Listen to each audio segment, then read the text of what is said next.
Hello મિત્રો, નમસ્કાર. તમે ડુંગળી બટાકાનું તો શાક ખાધું જ હશે, પણ એકદમ જલ્દીથી બની જાય અને કુકરમાં 2 સીટીમાં તૈયાર થઈ જાય તેવું ડુંગળી બટાકાનું શાક તો નહીં જ ખાધું હોય. તો ચલો આપણે તેની રેસીપી સ્ટાર્ટ કરીએ.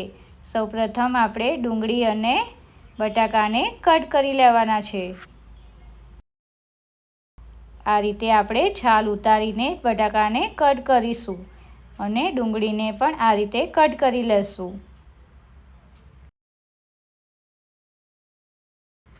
ત્યારબાદ કુકરમાં 2 થી 3 ટેબલસ્પૂન જેટલું ઓઇલ એડ કરવાનું છે.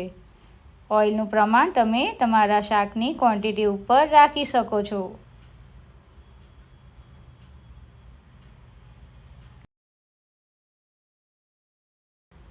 ત્યારબાદ તેમાં રાઈ, હિંગ અને જીરાનો વઘાર કરીશું.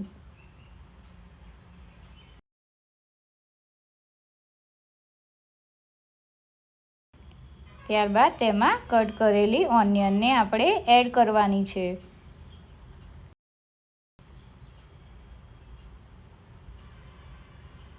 ત્યારબાદ તેમાં કટ કરેલા બટાકાને એડ કરી લેશું અને થોડા કઢી પત્તા એડ કરીશું.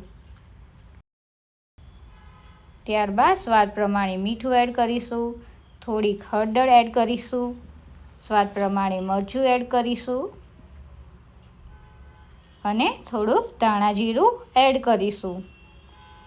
અહીંયા આપણે બેઝિક મસાલાનો જ યુઝ કરીને બટાકા ડુંગળીનું શાક રેડી કરવાનું છે. ત્યારબાદ બધી વસ્તુને મિક્સ કરી લેશું અને હાફ ગ્લાસ જેટલું પાણી એડ કરીશું. અહીંયા પાણીનું પ્રમાણ તમે વધારે ઓછું રાખી શકો છો.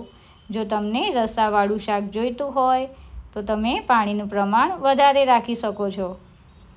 આ રીતે મિક્સ કરી લેશું અને કુકરને ઢાંકી લેવાનું છે.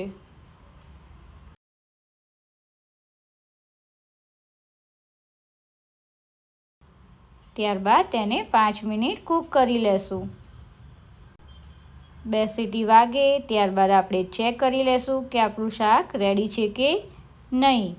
અને તેમાં કોથમીર તો નાખવાનું ભૂલતા નહીં. કોથમીર નાખવામાં સહેજ પણ કંજુસાઈ કરતા નહીં.